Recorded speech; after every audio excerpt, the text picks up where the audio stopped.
দিল্লির পরে এই যে এই জায়গাটা হলো লখনৌ। এই লখনৌতে বিদ্রোহের ডাক উঠেছিল 30শে মে। ওই যে বলেছিলাম যে মিরাটের সৈন্যবাহিনীরা মিলে 30 তারিখ বিদ্রোহ করার কথা পরিকল্পনা করে, কিন্তু মিরাটে তো আগেই বিদ্রোহ ঘোষণা হয়ে গিয়েছিল 10ই মে।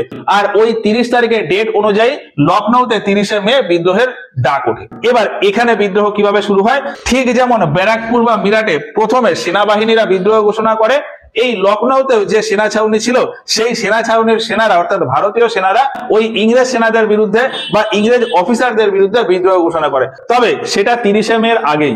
30শে মের বেশ কদিন আগে লখনৌতে যে সেনা ছাউনি ছিল সেই সেনা ছাউনির ভারতীয় সৈন্যরা বিদ্রোহ করে।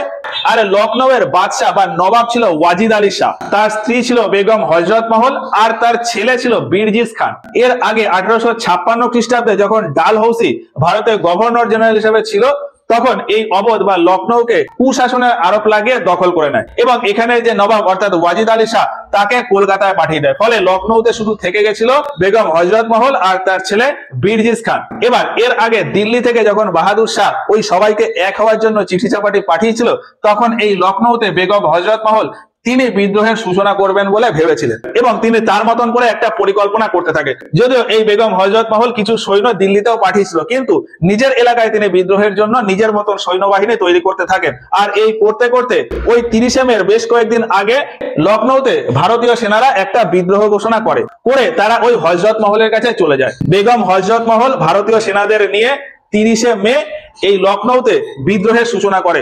লখনৌ এরিয়াতে যত ইংরেজ অফিসাররা ছিল তাদের উপর যুদ্ধ ঘোষণা করে এবং এই লখনৌতে নবাব হিসাবে ঘোষণা করে দেয় তার ছেলে বীরজিস খানকে। কি বললাম, বেগম হযরত মহল এই লখনৌ বা অবধের নবাব হিসাবে ঘোষণা করে দেয় তার ছেলে বীরজিস খানকে এবং ভারতীয় সেনা ও তার ব্যক্তিগত সেনাবাহিনী নিয়ে 30শে মে বিদ্রোহের সূচনা করে 1857 খ্রিস্টাব্দে। এখন এই সময় লখনৌতে ইংরেজ সেনাপতি ছিলেন হেনরি লরেন্স। বেগম হযরত মহল এমন একটা আকার ধারণ করে ইংরেজদের উপর আক্রমণ করে যে ওই হেনরি লরেন্স ভয় পেয়ে যায়। ভয় পেয়ে হেনরি লরেন্স তার আশেপাশে যে সমস্ত সেনাবাহিনী ছিল তাদেরকে নিয়ে এই লখনৌতে ব্রিটিশদের যে রেসিডেন্সি রয়েছে মানে মেইন যে সেন্টার, সেই সেন্টারের একটা সিক্রেট চেম্বারে গিয়ে আশ্রয় নেয়। এরপর হযরত মহলের যে সেনাবাহিনী তারা ওই যে রেসিডেন্সি সেটাকে চারপাশ থেকে ঘিরে ফেলে এবং তার তল্লাশি করে। আর তল্লাশি করতে করতে হেনরি লরেন্স আর তার সেনাবাহিনীকে পেয়ে যায়। ওই ভারতীয় সেনা হেনরি লরেন্স আর তার সাথে যে সমস্ত সেনা ছিল তাদেরকে একদম হত্যা করে দেয়। ফলে এই লখনৌতে কোনো ইংরেজ সেনাপতি ছিল না। এরপর কোম্পানি থেকে এই লখনৌতে নেতৃত্ব দেওয়ার জন্য পাঠানো হয় ব্রিগেডিয়ার ইংলিশকে। হেনরি লরেন্স মারা যাওয়ার পর লখনৌতে ইংরেজদের হয়ে নেতৃত্ব দেওয়ার জন্য আসে ব্রিগেডিয়ার ইংলিশ। ইংলিশ কোন রকমের যুদ্ধ চালায় এবং উপরে রিপোর্ট পাঠায় যে আমার দ্বারা এইরকম যুদ্ধ হ্যান্ডেল করা বা ট্যাকেল করা সম্ভব হচ্ছে না, আপনি অন্য কাউকে বা আরো বেশ কয়েকজনকে সেনাপতি হিসাবে পাঠান। এবং সেই হিসাবে কোম্পানি থেকে আরো দুজনকে এই লখনৌতে পাঠানো হয়, হ্যাভলক আর আউটরাম। হ্যাভলক আর আউটরামকে এই লখনৌতে ইংরেজদের হয়ে নেতৃত্ব দেওয়ার জন্য পাঠানো হয়। হ্যাভলক আর আউটরাম, হেনরি হ্যাভলক আর জেমস আউটরাম। কি বললাম, হেনরি হ্যাভলক আর জেমস আউটরাম। এখন তাহলে এই লখনৌতে ইংরেজ সৈন্যদের হয়ে নেতৃত্ব দেওয়ার জন্য রয়েছে তিনজন, ব্রিগেডিয়ার ইংলিশ, হেনরি হ্যাভলক আর জেমস আউটরাম। এবার এই তিনজন নেতৃত্ব দিতে দিতে জেমস হ্যাভলক তিনি মারা যান। ফলে ওই যে বাকি দুজন ছিল অর্থাৎ ইংলিশ আর আউটরাম, এই দুজন আবারও ইংরেজদের তরফ থেকে দুর্বল হয়ে পড়ে। ফলে কোম্পানির তরফ থেকে আবারও আরেকজনকে এই ইংরেজ সেনাবাহিনীর নেতৃত্ব দেওয়ার জন্য পাঠানো হয়। তিনি হলেন Campbell, Colin Campbell. Colin Campbell এসে অল্প কিছুদিনের ভিতরে এই লখনৌর বিদ্রোহ থামিয়ে দেয়। আলটিমেটলি 1858 খ্রিস্টাব্দের মার্চ মাসে গিয়ে কলিন ক্যাম্পবেল এই পুরো লখনৌতে যে সমস্ত ভারতীয় সেনাবাহিনী ছিল তাদের সবাইকে হারিয়ে দেয়।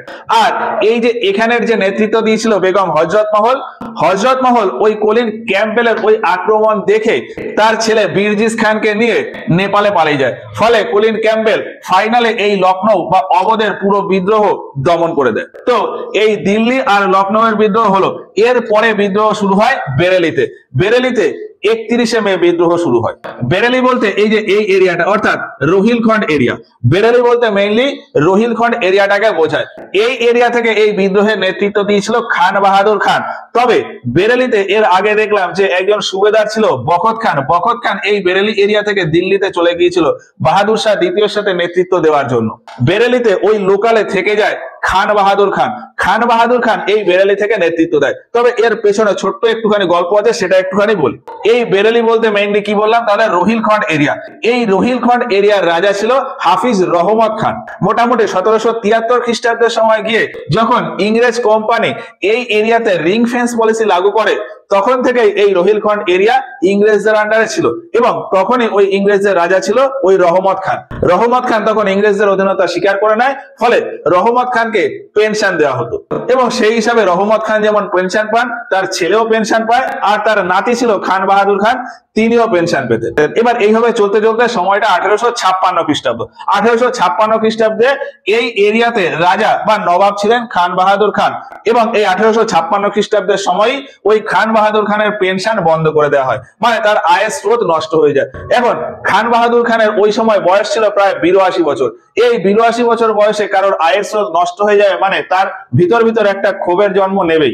এবার 1857 খ্রিস্টাব্দে যখন বিভিন্ন জায়গায় টুকটাক বিদ্রোহ চালু হয়ে গেছে, তখন এই খান বাহাদুর খান ওই সুযোগের সদ্ব্যবহার করেন। তিনি তার এরিয়াতে প্রায় 40,000-এর একটা সৈন্যবাহিনী গঠন করেন এবং ইংরেজদের বিরুদ্ধে বিদ্রোহ ঘোষণা করেন। আর তার এই বিদ্রোহ শুরু হয় এই লখনৌয়ের ঠিক পরের দিন। লখনৌতে বিদ্রোহের ঘোষণা হয় 30শে মে, বেরেলিতে বিদ্রোহের ঘোষণা হয় 31শে মে। এখন যুদ্ধের জন্য এই বেরেলি বা রোহিলখন্ড এরিয়া খুব একটা ইম্পর্টেন্ট না হওয়ায় ইংরেজ এই এরিয়ার উপর খুব একটা নজর দেয়নি। আর এখানে ওই যে নেতৃত্ব দিয়েছিল খান বাহাদুর খান, তিনিও খুব একটা বড় আকারে বিদ্রোহের রূপ ধারণ করাতে পারেননি। সেই হিসাবে টুকটাক করে এই বেরেলি এরিয়াতে বিদ্রোহ চলছিল এবং চলতে চলতে সবার শেষে গিয়ে এই বেরেলিতে বিদ্রোহ দমন হয়। তো এই হচ্ছে বেরেলি। এবার বেরেলির পরে আসি ঝাঁসি।